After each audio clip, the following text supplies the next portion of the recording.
Class 10 chapter some applications of trigonometry का part 9 पढ़ने जा रहे हैं, जो कि आपके एनसीईआरटी बुक का क्वेश्चन नंबर 2 है।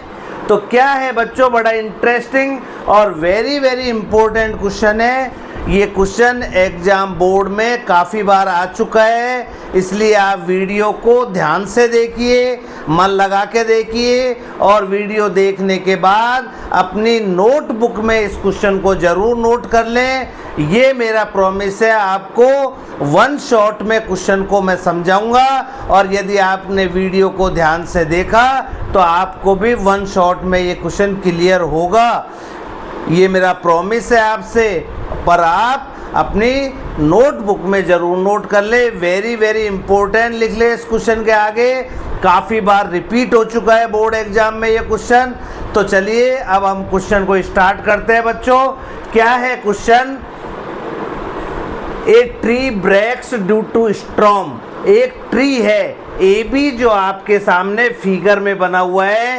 ए बी एक ट्री है जो कि स्टॉर्म जड़ से टूट गया है। Due to a tree breaks due to storm, the top of the tree touches the ground.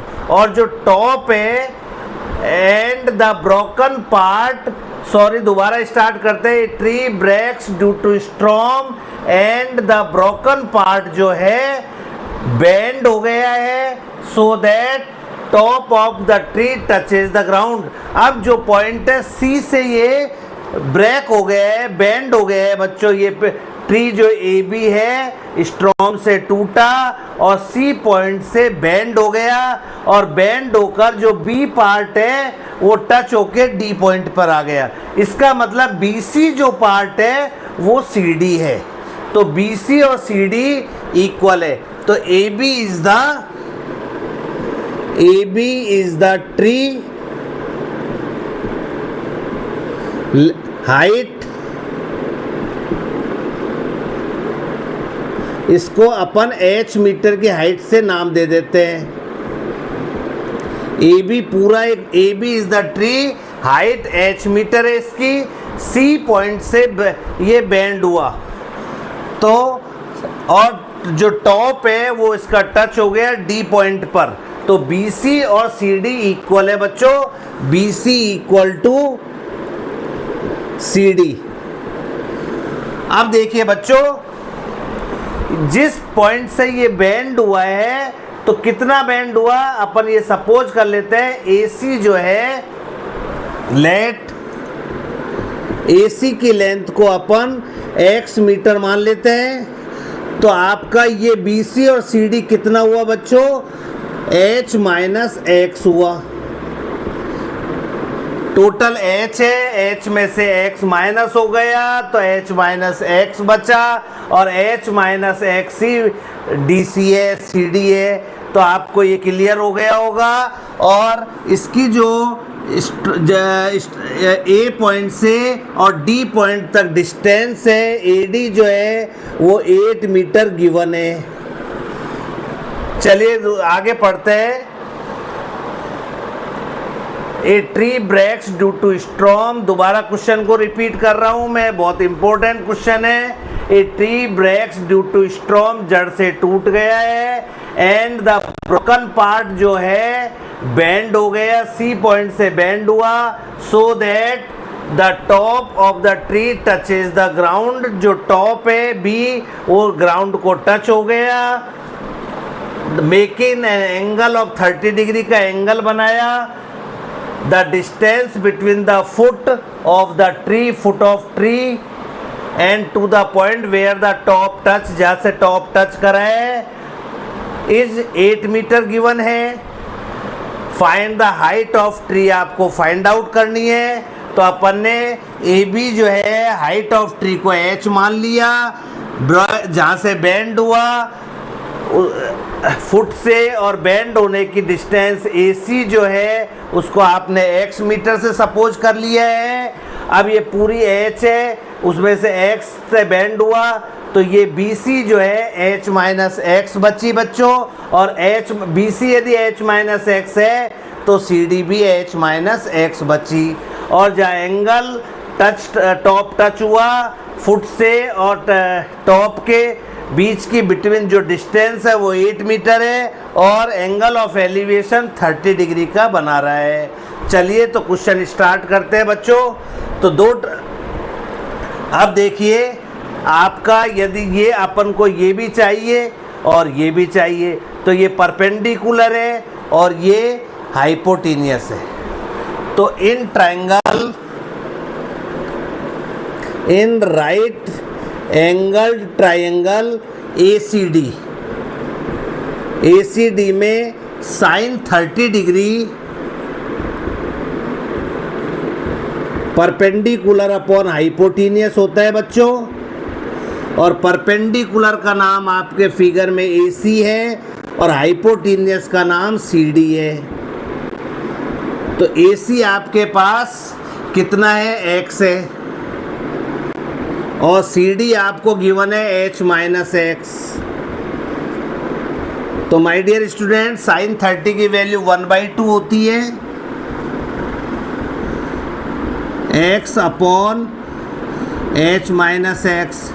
और जब आप क्रॉस करेंगे इसको तो 2 को x से मल्टीप्लाई करा तो 2x आया और h माइनस एक्स को 1 से करा तो h माइनस एक्स आ गया। अब देखिए बच्चों 2x और इस माइनस एक्स को जब इधर लेकर आएंगे तो प्लस का x हो जाएगा इक्वल टू h आ गया और 3x इक्वल टू आपके पास h आ चुका है। यदि हम x की वैल्यू निकालेंगे तो h अपॉन 3 आ गया और ये आपकी फर्स्ट इक्वेशन बन चुकी है। अब माय डियर स्टूडेंट्स आपके पास बेस दे रखा है, परपेंडिकुलर है, तो परपेंडिकुलर और बेस 10 में होता है। तो in triangle again in right triangle ACD दोबारा लेते हैं अपन और tan 30 डिग्री इक्वल टू होता है P अपॉन B और P का नाम AC है और बेस का नाम AD है और tan 30 की वैल्यू 1/√3 होती है। AC आपके पास x है और AD जो है वो आपके पास 8 है। तो जब आप क्रॉस मल्टीप्लाई करेंगे तो x√3 इक्वल टू 8 आ जाएगा और x की वैल्यू निकालना चाहेंगे तो 8 अपॉन √3 आ गया। ये आपकी सेकंड इक्वेशन बन चुकी है माय डियर स्टूडेंट्स। अब देखिए मैंने पहले के क्वेश्चनों में आपको अब तक 8th पार्ट आपने पढ़े उसमें हर एक में कहा था x और h है तो पहले आप x की वैल्यू दोनों इक्वेशन से निकाल लीजिए। तो फर्स्ट से भी मैंने x की वैल्यू निकाल ली और सेकंड से भी x की। जब ये दोनों x है तो दोनों एक दूसरे के इक्वल होंगी। तो फ्रॉम फर्स्ट एंड सेकंड से क्या रिजल्ट निकला h अपॉन 3 इक्वल टू आपके पास x की वैल्यू 8 अपॉन √3 आ गई। क्रॉस मल्टीप्लाई जब आप करेंगे तो h √3 इक्वल टू 8 3 जा 24 हो गया आपके पास और h इक्वल टू 24 अपॉन √3 लिख सकते हैं आप। और डियर स्टूडेंट जब रेशनलाइज करेंगे तो इसको √3 अपॉन √3 से मल्टीप्लाई कर दिया आपने तो आपके पास 24 √3 अपॉन √3 को √3 से मल्टीप्लाई करेंगे तो 3 आएगा और 3 1 जा 3 3 8 जा 24 तो आपके पास 8 √3 मीटर हाइट आ चुकी है जो कि ट्री की हाइट थी। तो माय डियर स्टूडेंट्स h की वैल्यू आपके पास 8 √3 आ चुकी है। आपको आंसर यहीं नहीं छोड़ना है, वैल्यू पुट करनी है।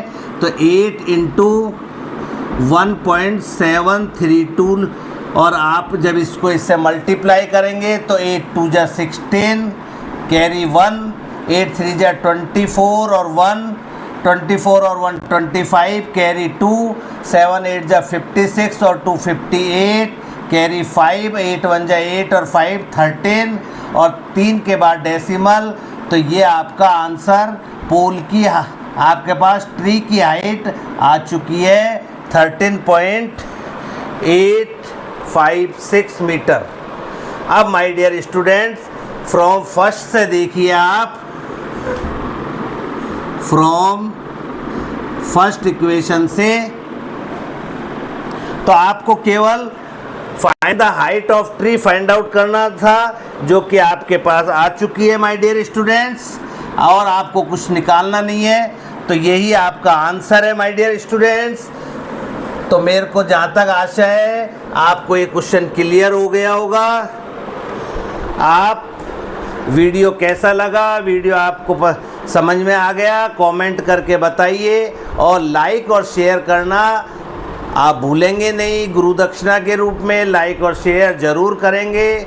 थैंक यू बच्चों। जय हिंद, जय भारत।